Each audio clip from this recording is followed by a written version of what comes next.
एक भक्त ने महाराज जी से प्रश्न किया, क्या अपने कर्मों का फल माता पिता को भी भोगना पड़ता है या माता पिता के कर्मों का फल संतान पर आता है? महाराज जी मुस्कुराए और बोले, बेटा, संसार में संबंध केवल शरीर के नहीं होते, कर्म के भी होते हैं। जैसे अगर तुम्हारा बेटा कोई अधर्म का आचरण करे, चोरी, झूठ, हिंसा, और पुलिस आए, तो क्या वह केवल उसे पकड़ेगी? नहीं, वो पूछेगी, कौन है इसकी मां, कौन है पिता? तुम्हें जवाब देना होगा।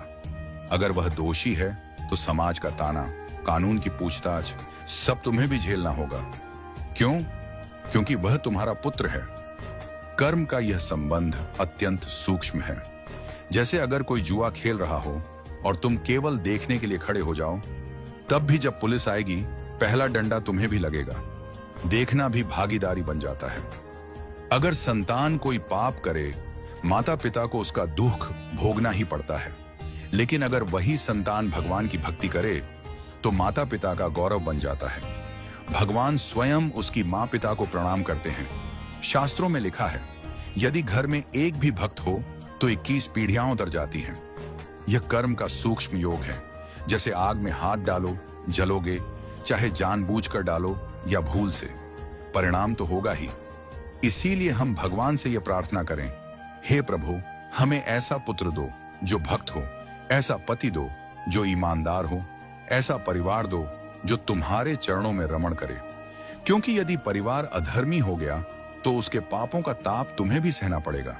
और अगर कोई बहुत बड़ा अपराधी न मिले तो उसका घर, परिवार, रिश्तेदार तक पुलिस घेरती है। ऐसे ही भगवान के भक्तों से जो भी संबंध में आता है, उसे भी उसका पुण्य मिलता है।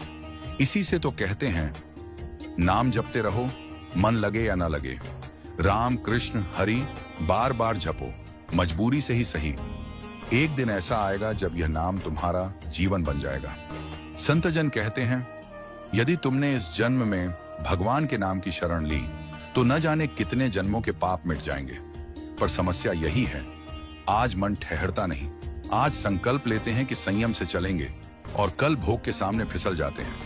लेकिन बेटा, यदि आज तुम दृढ़ निश्चय कर लो तो एक दिन ऐसा आएगा कि तुम नाम को छोड़ना चाहोगे और वो नाम तुम्हें छोड़ने नहीं देगा।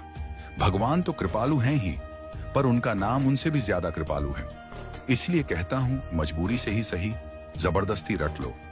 राधा राधा राधा राधा, यही परमानंद है, यही सुख है, यही परलोक है, यही मोक्ष का मार्ग है।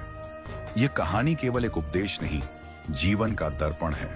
धर्म, कर्म और प्रेम, इन तीनों का सुंदर समन्वय